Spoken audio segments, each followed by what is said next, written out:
በስመ አብ ወወልድ ወመንፈስ ቅዱስ አሐዱ አምላክ አሜን። የተወዳችሁ በክርስቶስ በሰማያዊ ስፍራ በመንፈሳዊ በረከት የተባረካችሁ ደጉ አምላክ ቅዱሱ ጻድቁ እውነተኛው የታመነው እግዚአብሔር ይጠበቃችሁ ከሰማያት ወርዶ ከእናታችን ከእመቤታችን ተወልዶ ወደ በደላችንን ለመክፈል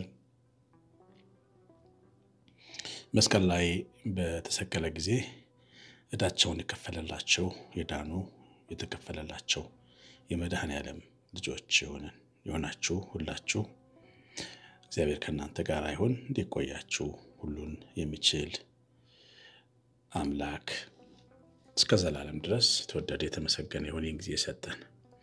ተወዳጆች እንግዲህ የአጋፔ ቤተሰብ የሆናችሁ ሁሉ በዚህ ቤተሰብ ውስጥ የተጠቀማችሁ ጥቅም ታውቃላችሁ። ብዙ በረከት በጣም ብዙ በረከት ተቀበለናል። እናንተም እኔም ደግሞም አዲስ ሰሚዎች ቤተሰቦቻችን እንድትሆኑ በታላቅ ፍቅር እንጋብዛለን። እንዴት መሆን እንደምትችሉ ታውቃላችሁ። እግዚአብሔር ይባርካችሁ። ዛሬ አንዳንዴ በአሳሳቢ ነገር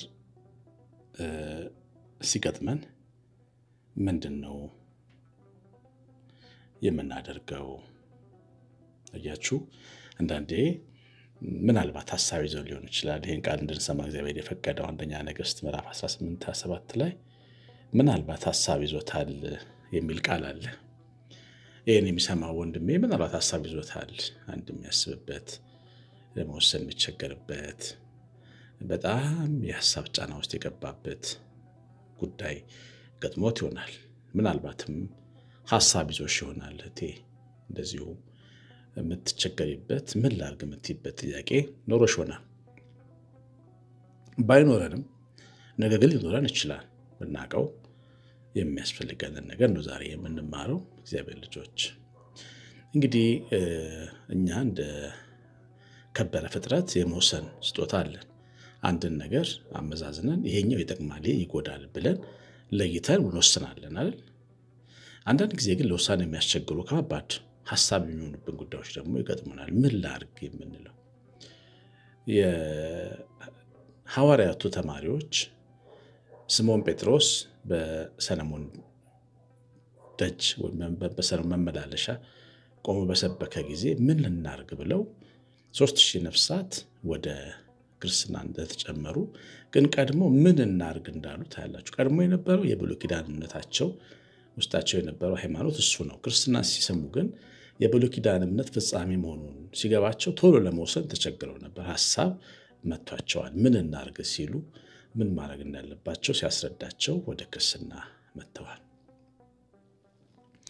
ስለዚህ አንዳንዴ ከባድ ሐሳብ ሲይዘን ያንን ነገር ምን ማድረግ እንዳለብን ሲጨንቀን ማድረግ ያለብን ነገር አንደኛ ነገሩ በጣም አሳሳቢ ሆኖ ካገኘነው ይመጣል ብለን የምናምነውን ጉዳት እምነት ከማድረግ መቆጠብ አለብን። አንድ ሰፈሬ አንድ ወጣት ልጅ አለና መኪና ሲነዳ ሁሌ መኪናዬ ተነፍሳል ጎማው ብሎ ይፈራል። እና አጋጣሚ ቪትስ የምትባል ትንሽ መኪና ነበረችኝና እሷን መኪና ተውሶ ሄደ እና መንገድ ላይ እንደደረሰ ደወለልኝ። አሽዬ መኪናው ጎማው እንትን አለ ተነፈሰ አለኝ። በቃ ችግር የለም ስኮርት አለው ስኮርቱን ተጠቀም አልኩት። ስኮርቱ ደግሞ ድንጋይ ነው። ቪትስ መኪና የምትባለው እንደታችሁ የምታውቁ ሰዎች በቃ ድንጋይ ጥይት የማይበሳም ይመስላል። ከባድ ጠንካራ የሆነ ስኮርት ነው። ትንሽ ናት ግን ጠንካራ ነች። እና ስኮርቱን ግጠም አልኩት። እሺ አለ ገጠመ። ትንሽ እንደተራመደ ስኮርቱም መተንፈሱን ነገረኝ። በጣም ነው የሳኩት። እና ምን አልኩ? ፍርሃት ድንጋይ ያፈነዳል። ስኮርት ጎማው ድንጋይ ነበር። በምንም ተአምር በቀላሉም አይፈነዳ። ግን ለምን ሆነ ብትሉ ይሄ ልጅ የሚነዳው ያሰበ ነው። ጎማዬ የተነፈስ ይሆን ወይ ሐሳብ ይዘዋል። መኪናው ሲገባ መንገድ ላይ ቢተነፍስ ምን አደርጋለሁ ብሎ ይጨነቃል።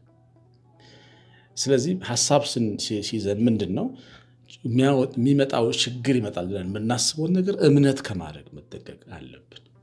ለምን እምነት ኑሮ ነው የሚሆነው። እንዳመንክ ይሁንልህ የሚለው ቃል ተፈጻሚ ነው። አምላካዊ ቃል ነው፣ ተፈጽሟል። በቃ ሰው በጎም ካመነ ይሆንለታል፣ የሚያስጨንቀውን ነገር ደግሞ ጨክኖ ካመነው ይሆንለታል እና ይሆንበታል። ስለዚህ በአንዳንድ ጉዳይ ላይ ለመወሰን የሚያስቸግረን አይነት ሐሳቡ ስንገባ ይሆናል ብለን የምናስበውን ይፈጠራል ብለን የምናስበውን ችግር እምነት እንዳናደርገው፣ ችግሩን ጎትተን ቤታችን ውስጥ እንዳስገባ ነው ማወቅ አለብን። እምነት ስናደርገው የእግዚአብሔር ቃል አጥብቀህ ልብህን ጠብቅ፣ የሕይወት መውጫ ከእርሱ ነው ይላል። ልባችን ውስጥ የምንከተው ሐሳብ ሕይወት ሆኖ ይወጣል። ህመምን ምንፈራ ከሆነ፣ ውድቀት ምንፈራ ከሆነ፣ መክሰር ምንፈራ ከሆነ፣ የሰላምን እጦት መፈናቀልን መታገትን ምንፈራ ከሆነ፣ ሌላም ችግሮች ኪሳራ ምንፈራ ከሆነ፣ የገንዘብ ችግር ምንፈራው ነገር ይሆናል ብለን የምንጨነቅበትና በሐሳብ ስንደክምበት የምናድረው ነገር ያንን ውጤቱን እምነት ከማድረግ መጠንቀቅ አለብን እንዳንጎዳ። እንደ ሰው እኮ እናስባለን፣ ግን ይሆናል ብለን የምንገምታቸውን ነገሮች እምነት አድርገን የራሳችን አድርገን ስናደርጋቸው ይሆንብናል። ኢዮብ ልጆቼ ይሞቱብኝ ይሆናል ብሎ መስዋዕት አቀረበ። ቤቴ ይቃጠልብኝ ይሆናል፣ ይበላሽብኝ ይሆናል እያለ መስዋዕት አቀረበ። ግን እንዳሰበው እኮ ነው የሆነው። ማሰቡ ችግር የለውም፣ ግን ይሆናል ብሎ በሐሳብ ውስጥ የፈጠረውን ችግር ግን ማመኑ ቤት ውስጥ ችግሩ እንዲመጣ ሰይጣን እንዲመለከተው እኮ አደረገው ነው የሚለው። ዓለምን ሁሉ ዞርኳት ሲለው ሰይጣን ለእግዚአብሔር እግዚአብሔር ምንድን ነው ያለው? ባሪያ ኢዮብን ተመለከትከው? ጻድቁን ኢዮብን ተመለከትከው አለ። ለምንድን ነው ኢዮብን ያየው ሰይጣን? ይሆንብኛል ብሎ በሚፈራው ስሜትና ሐሳብ ውስጥ ተጨንቆ ስላየው። ይሄ ማለት ምን ማለት መሰላችሁ? እግዚአብሔር ላይ የተማመነው እግራችን፣ እግዚአብሔር ላይ የረገጠው እግራችን ተነስቷል ማለት ነው። ከእግዚአብሔር ትከሻ ላይ ያኔ ነው ስጋት የሚፈጠረው ውስጣችን። እግራችን ከእግዚአብሔር ትከሻ ላይ ሲነሳ ሰይጣን ደግሞ ያጠቃናል ማለት ነው። እምነት እግዚአብሔር ላይ የቆመ እግር ማለት ነው፣ ወይም ደግሞ በእግዚአብሔር እጅ ውስጥ የገባ እጅ ማለት ነው። ያንን እምነት መተው ስንጀምር ወደ ጭንቀትና ወደ ብዙ ሐሳብ ስንገባ ሰይጣን ያንን ዝንባሌያችንን ያይና እግዚአብሔር ላይ ስላልተማመንን እኛን ለመገዳደር አያስቸግረውም ከዛ በኋላ። እና ይሄ ብዙ ሐሳብ ሲይዘን ወይም ደግሞ የሐሳብ መብዛት ወይም ግራ መጋባቱ ስንገባ ልናውቀው የሚገባው እውነት ነው። ሁለተኛው ዘማሪ ቀሲስ እንዳልካቸው የሚዘምረው አንድ የቆየ መዝሙር አለ። ምን ይላል? አንድ ቀን አስቤ ተጠንቅቄ ለመኖር አልቻልኩም ተጠብቄ።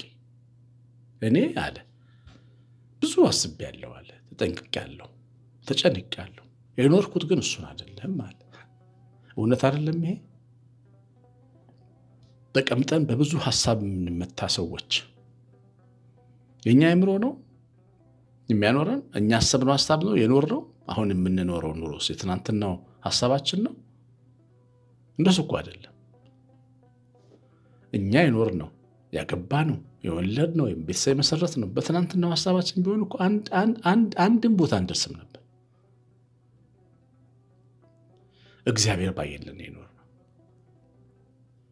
ዛሬም ወላጆች ለልጆቻችን እኛው ካላሰብን፣ እኛው ካልመተርን፣ እኛው ካልቆረጥን የምንለው ነገር አለ። እኛ የልጆቻችን አምላክ አይደለንም። እኛ ያልገመትነው ኑሮ ያለ አይመስለንም። ስለዚህ እንጨነቃለን። በቃ ምን ይሆናሉ ልጆቻችን እያልን ትንሽ ብንረጋጋ ጥሩ ነው።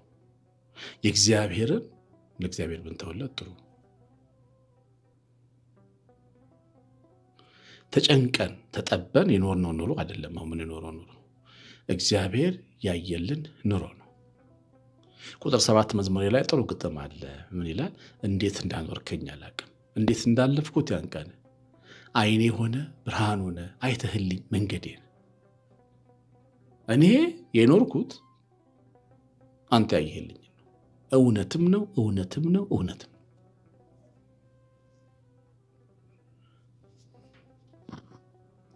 አብርሃምና ሳራ ከከናን ሀገር ከካራን ወርደው ወደ ከናን ሲመጡ እልም ያለ ድርቅ ምድሪቱ ላይ ነበር። አይናቸው የሚያየው ድርቅ ያለ በረሃ ከነአን ነው። ምንጮቹ የደረቁበት ከነአን፣ ከብቶቹ የሞቱበት ከነአን ምድር፣ በረሃ ምድር ነው ያዩት። ምን ሊያስቡ እንደሚችሉ ገምቱ። እግዚአብሔር ላይ ምን ሊሉ እንደሚችሉ ገምቱ። ተስፋ አድርገን የመጣ ነው መሬት ይሄ ነው። የሞቀ ቤታችንን ያማረ ድንኳናችንን የተውንለት ዓለም ይሄ ነው። አንተ እግዚአብሔር እውነተኛ ነህ፣ የምትናገረው የምትፈጽም ነህ ብለውት እንደሆነ አላውቅም፣ ግን ያሉት አይመስልም። እነሱ አምነውጻል። እግዚአብሔር አንዳንድ ጊዜ ከራሳችን ሐሳብ ሊያፋታን ሲሞክር ፈጽሞ የማንገምተው ልናስበው ትንሽም ሰከንድ አስበነው ወደማናውቀው ሁኔታ ውስጥ ነው የሚከተል። ይሆናል ያልነው ቀርቶ የማይሆን ነገር ይሆናል። ጥሩም በጎም ፈተናም ቢሆን ከዛ በኋላ በማናስበው አቅጣጫ ወዳሰበልን ቦታ ያደርሰናል። ከራሳችን ሐሳብ ይጠብቀናል። እንዳስተዋልን መኖር ከጀመር ራሳችንን እናመልካለን። ብዙዎቻችን ግምቶቻችን እውነት ቢሆኑ ኖሮ እንዴ ልቤን ነው የማምነው የሚል አንድ ወንድም አለኝ። ሰው እንዴት ልቡን ያምናል? ግምቶቻችን እውነት እንደገመትናቸው ቢሆን ህይወት ምናምነው ሁላችንም ሥላሴን ሳይሆን ልባችንን ነበር።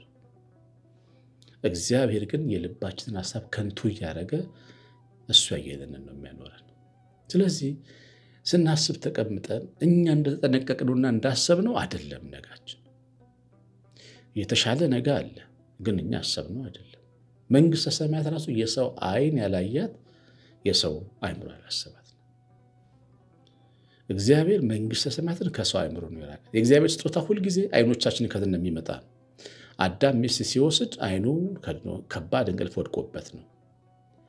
ከባድ እንቅልፍ ባይወስደው ኖሮ እኔም ነበርኩበት ሔዋንን በመፍጠር ብሎ ከእግዚአብሔር ጋር ራሱን አምላክ ያደርግ ነበር።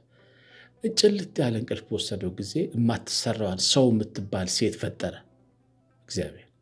ሁሌ እግዚአብሔር ሐሳብ ጭልጥ ያለ እንቅልፉ ስንገባ የሚመጣ ነው። እኛ የምናስበው አይደለም የሚሆነው።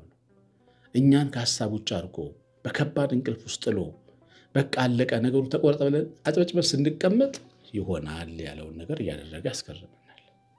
እና የሚያሳስበን ነገር በእርግጥም መሬት ላይ ሲወርድ ግን የሚያሳስብ አይደለም።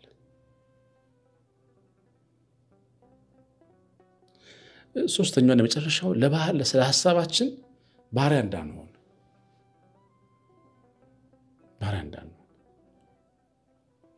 በጣም የሚገርማችሁን ታሪክ ልንገራችሁ። እኔ ለብዙ ጊዜ ሐኪም ቤት ሄዶ የመመርመር ፎቢያ ነበረብኝ። ሐኪም ቤት ብሄድ እንዲህ ያለብህ ብባልስ እያልኩ ማለት። አንድ ቀን ማመን የሚያቅታችሁ ተኝቼ ጠዋት ተነስ ሂድ ተመርመር የሚል ድምፅ ሰማሁ ነው የምላችሁ። እንዲህ አይነት ልምምድ የለኝም። ማን ምን ለምን እንዳለኝ አላውቅም። ተንቀጠቀጥኩ። በቃ ወደ መቃብር የሚሄድ ወደ ቀብር የሚሄድ ሕያው ሰው ነው የሆንኩት። በቃ ይዛኝ እንዴት ብዬ ተጠንቅቄ ጸለይኩ። ከዛ በኋላ ግን ሐኪም ቤት እስክደርስ ድረስ ሰውነቴ ደነዘዘ። እግዚአብሔር ምን ሊለኝ ነው ዛሬ ብዬ ሐሳቤ ገዝቶኝ ነበር። ሐሳቤ ፍርሃት ሆኖ ገዝቶኝ ነበር።